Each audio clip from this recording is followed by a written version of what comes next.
Infrared astronomy is the branch of astronomy in astrophysics that studies astronomical objects visible in infrared radiation. The wavelength of infrared light ranges from 0.75 to 300 micrometers. Infrared falls in between visible radiation, which ranges from 380 to 750 nanometers, and submillimeter waves. Infrared astronomy began in the 1830s, a few decades after the discovery of infrared light by William Herschel in 1800. Early progress was limited, and it was not until the early 20th century that conclusive detections of astronomical objects other than the Sun and Moon were detected in infrared light. After a number of discoveries were made in the 1950s and 1960s in radio astronomy, astronomers realized the information available outside of the visible wavelength range, and modern infrared astronomy was established. Infrared and optical astronomy are often practiced using the same telescopes, as the same mirrors or lenses are usually effective over a wavelength range that includes both visible and infrared light. Both fields also use solid-state detectors, though the specific type of solid-state detectors used are different. Infrared light is absorbed at many wavelengths by water vapor in the Earth's atmosphere, so most infrared telescopes are at high elevations in dry places, above as much of the atmosphere as possible. There are also infrared observatories in space, including the Spitzer Space Telescope and the Herschel Space Observatory. History. The discovery of infrared radiation is attributed to William Herschel, who performed an experiment where he placed a thermometer in sunlight of different colors after it passed through a prism. He noticed that the temperature increase induced by sunlight was highest outside the visible spectrum, just beyond the red color. That the temperature increase was highest at infrared wavelengths was due to the spectral index of the prism rather than properties of the sun. But the fact that there was any temperature increase at all prompted Herschel to deduce that there was invisible radiation from the sun. He dubbed this radiation calorific rays, and went on to show that it could be reflected, transmitted, and absorbed just like visible light. Efforts were made starting in the 1830s and continuing through the 19th century to detect infrared radiation from other astronomical sources.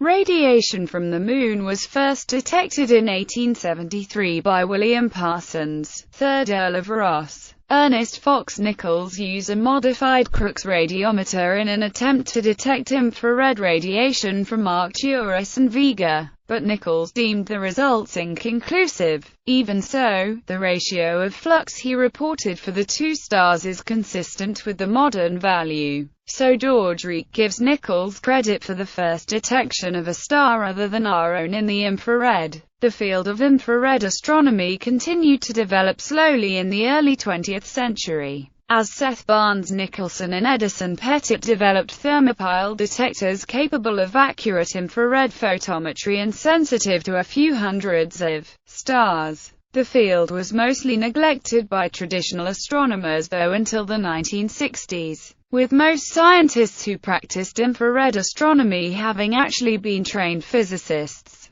The success of radio astronomy during the 1950s and 1960s, combined with the improvement of infrared detector technology, prompted more astronomers to take notice, and infrared astronomy became well established as a subfield of astronomy. Modern infrared astronomy. Infrared radiation with wavelengths just longer than visible light, known as near-infrared, behaves in a very similar way to visible light, and can be detected using similar solid-state devices. For this reason, the near-infrared region of the spectrum is commonly incorporated as part of the optical spectrum, along with the near-ultraviolet.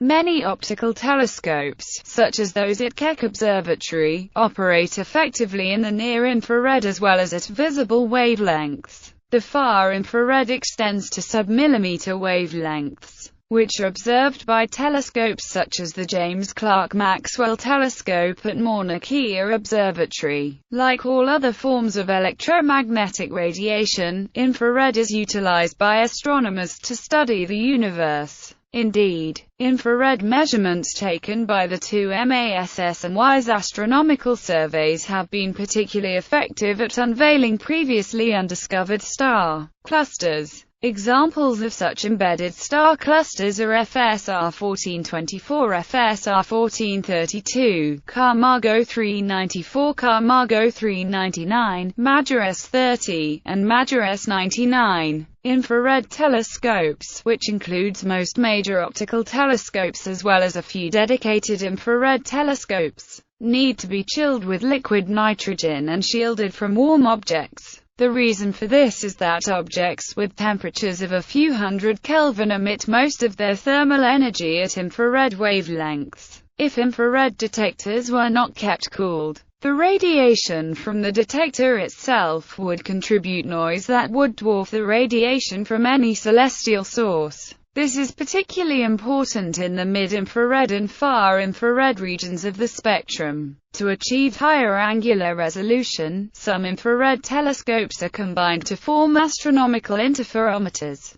The effective resolution of an interferometer is set by the distance between the telescopes, rather than the size of the individual telescopes. When used together with adaptive optics, infrared interferometers, such as two 10-meter telescopes at Keck Observatory or the four 8.2-meter telescopes that make up the Very Large Telescope Interferometer, can achieve high angular resolution. The principal limitation on infrared sensitivity from ground-based telescopes is the Earth's atmosphere. Water vapor absorbs a significant amount of infrared radiation, and the atmosphere itself emits at infrared wavelengths. For this reason, most infrared telescopes are built in very dry places at high altitude, so that they are above most of the water vapor in the atmosphere. Suitable locations on Earth include Mauna Kea Observatory at 4,205 meters above sea level, the Paranal Observatory at 2,635 meters in Chilean regions of high-altitude ice deserts such as Dome Sea in Antarctic. Even at high altitudes, the transparency of the Earth's atmosphere is limited except in infrared windows, or wavelengths where the Earth's atmosphere is transparent.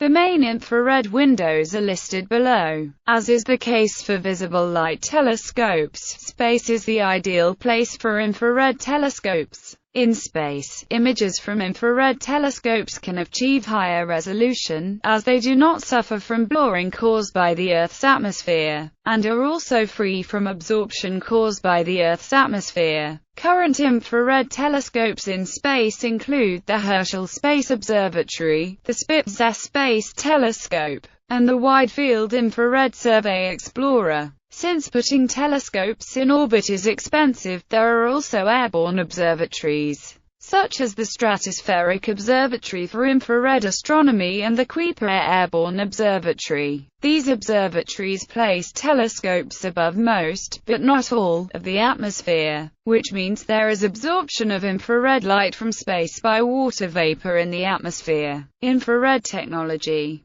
One of the most common infrared detector arrays used at research telescopes is HGC-DTE arrays. These operate well between 0.6 and 5 micrometer wavelengths. For longer wavelength observations or higher sensitivity, other detectors may be used, including other narrow-gap semiconductor detectors, low-temperature bolometer arrays or photon-counting superconducting tunnel junction arrays. Special requirements for infrared astronomy include very low dark currents to allow long integration times, associated low noise readout circuits, and sometimes very high pixel counts. Low temperature is often achieved by a coolant, which can run out. Space missions have either ended or shifted to warm observations when the coolant supply used up. For example, WISE ran out of coolant in October 2010, about 10 months after being launched.